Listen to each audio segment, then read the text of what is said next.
भारतीय निर्वाचन आयोग की ओर से आयोजित 3 दिवसीय अंतर्राष्ट्रीय लोकतंत्र और चुनाव प्रबंधन सम्मेलन आज से शुरू हो गया। ये 3 दिन का सम्मेलन 21 से 23 जनवरी तक दिल्ली के भारत मंडपम में आयोजित है। इस सम्मेलन में करीब 100 विदेशी प्रतिनिधि आए हैं, जो दुनिया के 70 देशों से ज्यादा के प्रतिनिधि हैं। सम्मेलन की शुरुआत में आगंतुकों का स्वागत भारत के मुख्य निर्वाचन आयुक्त ज्ञानेश कुमार ने किया।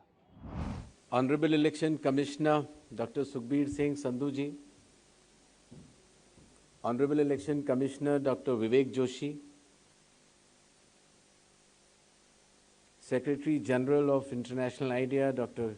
Kevin Kansas, Director General of IICDEM Mr. Rakesh Verma, heads of electoral commissions and election management bodies from across the world, excellencies from missions in India, chief electoral officers from various states and union territories of India, distinguished delegates from Indian Institute of Technologies, Indian Institute of Management, National Law Universities, Universities of India, legal experts, media experts, ladies and gentlemen, today I stand before you to inaugurate this 3-day international conference, which is being held in New Delhi. First of all, let me welcome our international delegates, and I hope that our team has been able to take care of you all well, and you all are comfortable. India, as we say, is the mother of democracy. When we met each other outside this hall, at the backdrop,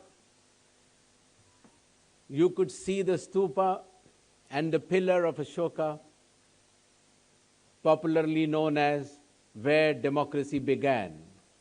It is 600 BC, before the current era. If you would have noticed, at the backdrop itself was a hymn in Sanskrit of Atharva Veda, which is again a millennium before the current era, which talks about village samitis and committees. The backdrop of this conference also talks about Koduvalai, which was a system of voting. And as mentioned in Tamil sculptures, which is 1000 after the current era. All these pointers bring all of us together, not only to celebrate the democracy, but also to understand the future path, the challenges, the expectations of the electors, and how to make this process much, much more smoother, transparent, free, and fair. I should take you all towards a journey and explain as to how Indian elections become one of the largest exercises on planet year after year in terms of logistics, numbers, and transparency. The last year Lok Sabha elections, more than 1 billion voters, more than 640 million exercised their franchising, more than 1 million polling stations. and roughly 1.8 to 2 crore people involved in this exercise is a feat which is recorded in the docu-series which you just saw a small glimpses of it, and many publications which the Election Commission has brought. Each polling booth in India, roughly has around 970 electors, roughly 300 houses. And the responsibility of the electors and ensuring that all the eligible electors are included in the electoral roll is vested with a booth-level officer. The booth-level officer is the foundation and is the foundational pillar for the electoral democracy in India.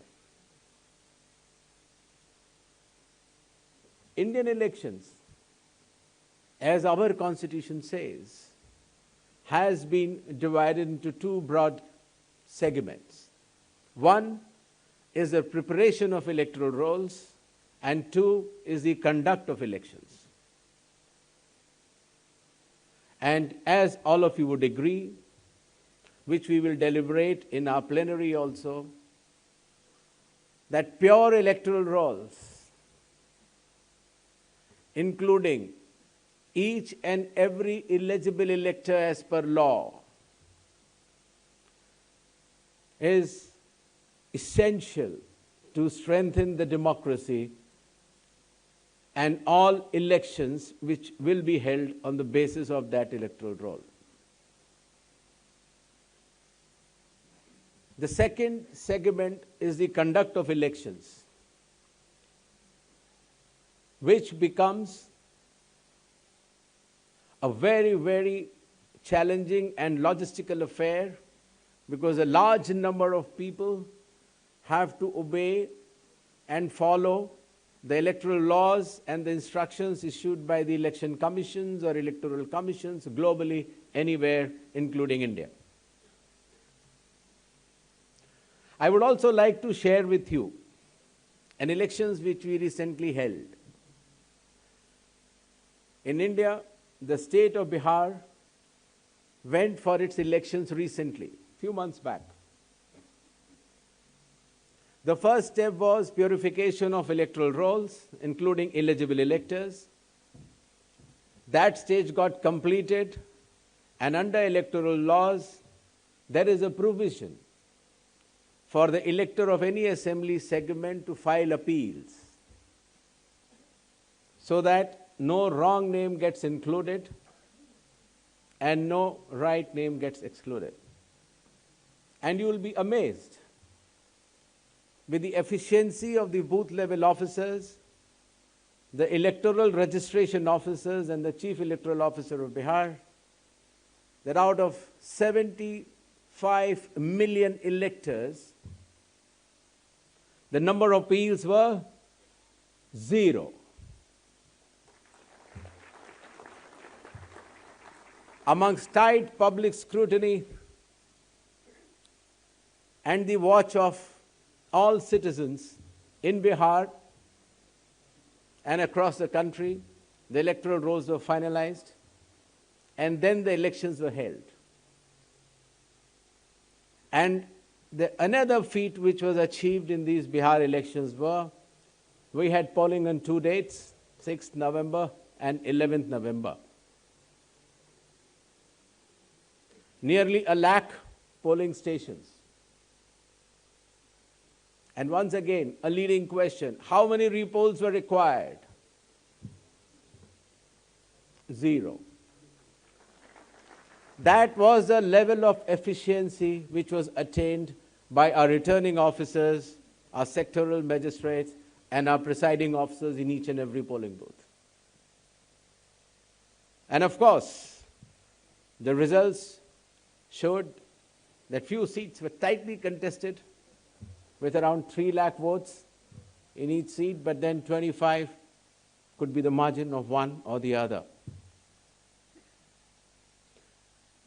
I mentioned these Bihar elections to you because to give you a feel that the level of contestation and precision required by the electoral management bodies, not only in India, but globally, would have to meet these expectations.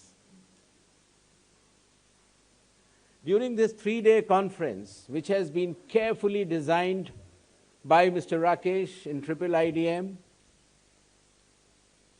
and Mr. Kevin from International IDEA, the entire electoral process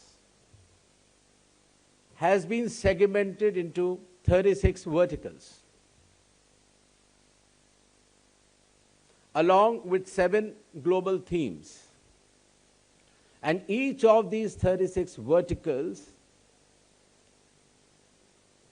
being convened by 36 chief electoral officers of India who head the election process within their states under the supervision of the Election Commission, participated by 2 or 3 election management bodies of the world by choice, participated by professors from Indian Institute of Technologies and IIMs, national law universities, practicing lawyers,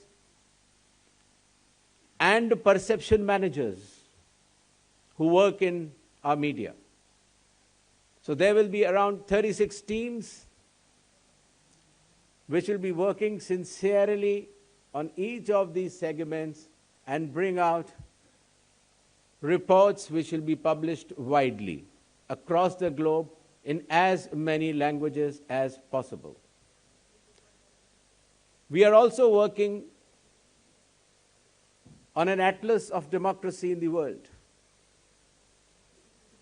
The draft is almost ready, but it will be shared with the member states today in the plenary session for corrections and additions if necessary.